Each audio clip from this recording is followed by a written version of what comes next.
So I will talk today about recency-based preferential attachment models, and it is a joint work with Igor Samasvat, who is also here. And my talk today probably will be quite theoretical, unfortunately, I think. But after me, Igor will talk about one application of these models. So this is motivation. Okay, so first I will start with some brief motivation, some preliminary experiments, and then I will move to the model definition and some theorems and proofs for this model. So let me start with some motivation now. First, there is a well-known class of models which are called preferential attachment models, and models of this kind were proposed by several groups of authors, and basic idea here is very simple. So our aim in general is to model some complex networks, like a lot of these complex networks are observed in real world, so we want to model such networks. And now we do the following procedure. We can start with some small graph, and then at each step we add one vertex with, let's say, m edges, where m is some constant, and we say that the probability that this new vertex will be connected to some previous vertex I is proportional to the current degree of this vertex. And so there are like several variations of these models. After n steps, we get some graph, which turned out to be quite close to some complex real-world networks. For example, this model allows to get well-known power law degree distribution, which is usually observed in real-world networks, and also small diameter. So now let me present this theorem on power law degree distribution. This theorem was proved by Bolobash, Jordan, Spencer, and Tushneri, and they showed that in this classical preferential attachment graph, the fraction of vertices of degree d behaves as some alpha md, where alpha is defined by this formula, and so alpha decreases as d to the power of -3 as d grows. So here we get power law degree distribution with parameter 3. Also there are some modifications of this model which allow to get power law degree distribution with any parameter greater than 2 here. But later another model was proposed. So here this model is called fitness model. Here the idea is the following, that so these vertices can get new incoming links, not only because of their current degree, but also because of their own properties or quality or some measure of their importance. And so our model is the following. At each step we again add new vertex with m edges, but now the probability to that this new vertex will be connected to some previous vertex I is proportional not only to the degree, but to the product of fitness of this vertex and degree of this vertex. And what is fitness? Fitness is, for each vertex, is some constant, which is sampled from some distribution. And so several distributions of fitness were considered, but actually constant fitness leads to power law degree distribution, because if fitness is constant, then we get just standard preferential attachment model. And therefore other distributions lead to some other degree distributions here. And so this we were motivated by these two models, and also by the following experimental observations. So we considered one property of networks. We say that E of t is the fraction of edges in our graph which connect vertices with edge difference greater than t.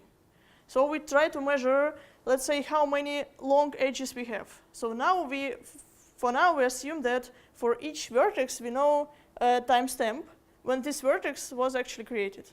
And so we want to measure the fraction of, let's say, long edges. And we consider a public data set which covers several months of media web activity. And for this data set, we measured the value E of t where it depends of this time interval t, which is measured in days on this figure. So you can see that when t grows, the fraction of edges which connect vertices which age difference greater than t decreases exponentially fast. So we have a lot of short edges which connect vertices with the same age, with the same time of appearance, and we have a very small fraction of long edges. And actually, it is easy to see that this is not the case for preferential attachment models. Because in preferential attachment models, new vertices tend to connect to already popular ones. And already popular ones, in the case of these models, are really old ones. So in preferential attachment models, we have a lot of long edges. And so now let me say that when we consider like preferential attachment model, we say that vertex appear at time, let's say n. So the step when this vertex appear is actually this timestamp which I discussed here. And so now let me formally define our model. So we do the following. We construct a sequence of graph G sub n. And this sequence has now two parameters. The parameter m, this is the same parameter as before, the number of new edges which appear with this new vertex. And some function n of n, which actually reflects the speed of degradation, this speed of aging in our model. I will also need the sequence of independent and identically distributed random variables, q of I. This will be actually the qualities of vertices as before when I discussed fitness models. And now I will define the graph G sub n according to some procedure which is based on preferential attachment idea. So we start with some graph, let's say on two vertices, and so we have graph, we have two vertices, we have one edge between them, and we say that these vertices have qualities q of 1 and q of 2. This is some random variables sampled from some distribution, which I will talk later about. And so now at each step, we add one vertex, and this vertex is assigned some quality q of t plus 1, and we add m edges going from this vertex to some previous vertices. And now the neighbors of new vertex are chosen with probabilities proportional to their attractiveness. And so now the question is, what is this attractiveness? And so we consider several options for this attractiveness function. So here you can see we may include or not include quality in this attractiveness function. We may include or not include the degree of a vertex I here. And also we can include or not include this so-called recency factor.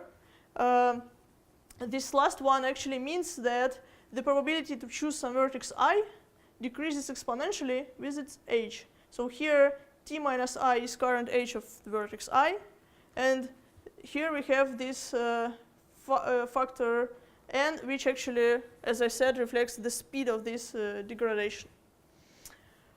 And so this is the model, and it is easy to see that if here attractiveness, if we here have only the degree in this function, then we get just standard preferential attachment model. And if we have here quality and degree, then we get fitness model. And now actually I will be interested in the case when we I want to have this factor also in this model. We made some preliminary observations, calculations. So we first use mean field approximation in order to understand which quality distribution do we need in order to get power law distribution in our final graph. So this preliminary observation actually showed that if our attractiveness is product of quality and this recency factor, and quality is distributed according to the power law with some parameter gamma, then we have finally power law degree distribution. The second is that if our attractiveness is now the product of degree, quality, and recency factor, and now quality is exponentially distributed, then the number of vertices of degree d has also decreases d to the power of some minus some constant c. We get here power law distribution again. And also we made some preliminary observations in order to understand which model actually fits our data better. So we made the following thing. So we consider our real graph, and we also know our model. And then we compute the likelihood that our real-world graph was actually constructed by our model. And it turned out that the likelihood was higher for this case. So it turns out that when attractiveness does not have degree in here, then the model is better. So therefore now I will mention some results where for this case, where the attractiveness is the product of quality and recency factor. So the model, I will want to just clarify this model. So as I said, at first we have 2 vertices and 1 edge. And now when the third vertex is added, then it chooses some previous vertex with probability proportional to these values. So here Q is the quality, Q1 is the quality of third vertex, and this vertex has now this aging factor because it is now 1 step old. And this Q2 now does not have this recency factor here. So now this vertex chooses where to connect, and so it assumes that it connects to the second one. Now we add third vertex, and we now have to choose one of previous vertices with probabilities proportional to these values. So now these vertices now are older, therefore we have this aging factor here again. And we choose one previous vertex to connect to, and now the fourth vertex is added, fifth, and so we again choose some edge, etc. So this is the model. And now let me discuss a few things about the degree distribution of this model. So we assume that the qualities now have Pareto distribution with this density function. We assume this because we already made some preliminary observations, and so we know that this Pareto distribution should lead probably to power law degree distribution. And so we get the theorem. So the only thing which is important then, so if in our graph, if D increases and D is, let's say, not too large, then the fraction of vertices of degree D behaves like this. So it is decreases as d to the power of minus gamma minus 1. So this is what we wanted. If we get Pareto distribution with some parameter, then we get this result. So now actually this result is not very hard to prove. So I will just say a few words about how to do this. What we want. So at each step, assume that we want to understand the degree of some vertex in our final graph. Then we want to understand which vertices follow, which of the future vertices will send edge to this one. We know that probability to choose vertex is proportional to its attractiveness, but it is normalized by the sum of all attractiveness of all already existing vertices. So the only hard thing here to prove is that we have this denominator here, where we have the sum of all attractiveness. And so if by Q of t we denote the total attractiveness of all nodes at tth step, then this sum looks like this. So we have qualities, independent random variables, identically distributed, and we have this aging factor for each of them. And it is so this expected quality is actually close to just n times the expected quality of just one random variable, the expectation of one random variable. And we want to estimate the probability that the total attractiveness will not deviate from this expected value. Then we will just divide this by this constant when we will compute the expected degree. And so if we, by this W sub P of I, we denote the total attractiveness of all vertices when age of P equals some I, if we know this quality of vertex, then we actually can prove the following theorem. So this maybe looks, this maybe is not easy to understand, but so the only thing important here is that if quality of our vertex, which we consider, is not too high, then we can estimate the probability that the total weight of all vertices when the h of p equals I deviates from its expectation. This probability is small during the next n times some function, some growing function of n steps after the vertex created. So if we consider some vertex with some quality, then for several steps we can estimate the fact that the overall attractiveness deviates from this expectation. So, and therefore this will help us finally to compute the number of vertices of degree d.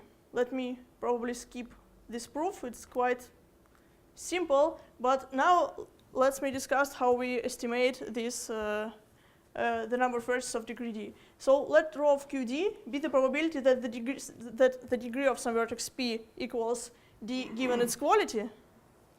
Then it is easy to see that the expected number of vertices of degree d in final graph will be equal to n, which is the number of all vertices, times this probability that degree equals d given the quality times density function for quality. It's just so we just know this probability condition on quality, and so we just multiply it by density and consider the integral. And so what we know that for if q is too large, we can estimate this integral just by consider the integral of quality here. So we can estimate this, we can get here an upper bound. But for small q, we can apply the previous theorem. So we know that q is small. We know that during several steps, the quality is, the overall attractiveness is concentrated near its expectation. So we can apply previous theorem. But also we may prove that the probability of long edges is small. So we know that we don't have any long edges in our model. We know that for small q and for several steps, we can prove the concentration of the weight. And so now we can just, if we know this theorem, we can just calculate this rho function. So in this formula, we basically just consider all vertices which can send h to our vertex, and we can just multiply the probabilities that we will get these edges, and here we can just have this probability divided by the overall attractiveness, as I discussed before. And so we can get our result just by considering this integral. And now, so when we get our expectation result, we actually have to prove concentration, because so we know that on average we will have this number of vertices of degree d, but actually we want to have that with high probability we will have the required number of vertices of degree d, and so we can prove this result, that the number of vertices of degree d is close to its expectation. So we can estimate the probability that this difference is larger than this value. And here actually we use the very simple tool to prove concentration. A lot of theorems can usually be used, like Azuma concentration inequality or Lagrange inequality, but here we just use Chebyshev's inequality. And in order to use this, we just have to estimate variation of the number of vertices of degree d. And this, so we just have to compute, to estimate this sum, the probability that vertex I and vertex j will have degree d minus the product of these probabilities. Actually, the trickiest thing here is that all the degrees are dependent now. But actually, the one observation can help, that if we consider some vertex I less than j, then the probability that this vertex I in a graph on j vertices will have degree d is independent with the event that the final degree of vertex j will be equal to d. So we know that two things are independent. Like if we consider smaller vertex with smaller number, then in the graph of j vertices, its degree will be independent than with the degree of vertex d. And we also know that the probability of long edges is small, so we don't have any long edges. Therefore, this allows us actually to estimate this difference. So finally, we can just sum these values and get that variation is of order of this order, and we can just apply Chebyshev's inequality with these variance. So you can estimate also the diameter? Actually, speaking about the diameter here, definitely diameter for this model should grow. And moreover, it should grow linearly with time.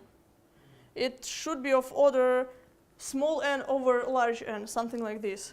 And this may seem, yes, this may seem actually unrealistic, but if we, for example, let's consider, let's say, news pages, for example. So we have news about some event, and they become outdated. And for example, for this part of the web, linear diameter seems very kind of natural.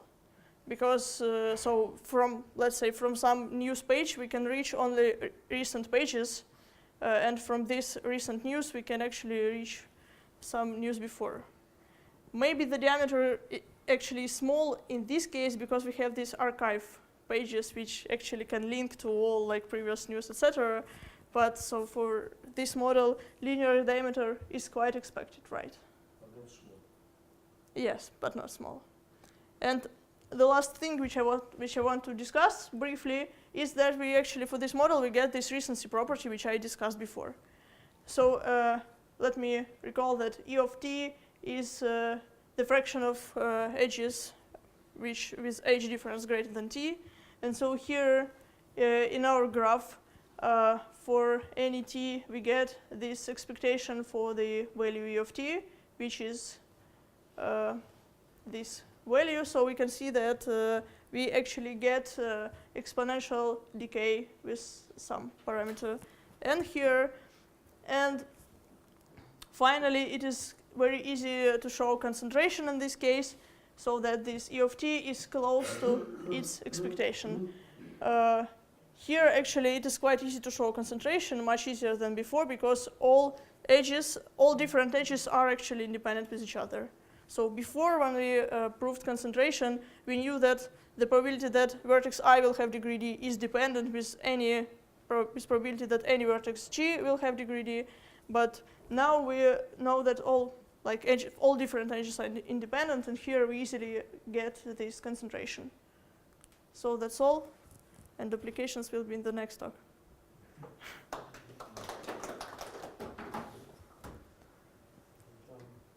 So you measured the likelihood with some real-life network, and you said that for some models the likelihood was higher, for others Yes. lower. And for the highest likelihood, was this likelihood sufficiently high to say that the model is good for? Or How to measure the likelihood? Do you remember, Igor, the answer, like the number for the likelihood? what is it sufficient? Actually, it was kind of, so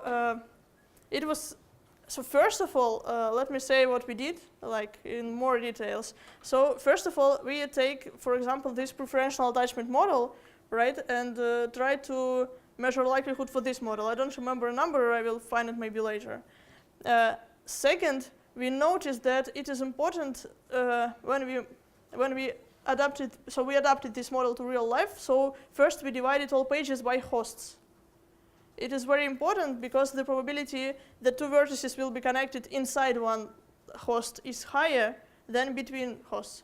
So, and when we edit this probability that the probability of H inside is, let's say, 0.8 and H between is 0.2, then we got like much better likelihood here. So this was like huge improvement. And so, and then we also, yes, get an improvement when we edit this recency decay, but I think we can find the number later. And so it is some kind of news networks, yeah? Yes, so when we measured this likelihood, we took this mean tracker data set, and this data set actually covers news sites, blog posts, and some things like this. This is why you have this recency. Yes, yes, yes. And actually, I think, as Igor will discuss in the next talk, if we consider just pages which appear like daily on the web, the popularity of these pages decays exponentially like always, just because usually when we have these hub pages, they are created, let's say, like long time ago, and there is like huge amount of pages which are interesting only in the short period of time. Maybe we just don't notice these pages because we know these popular hubs which are created long time ago.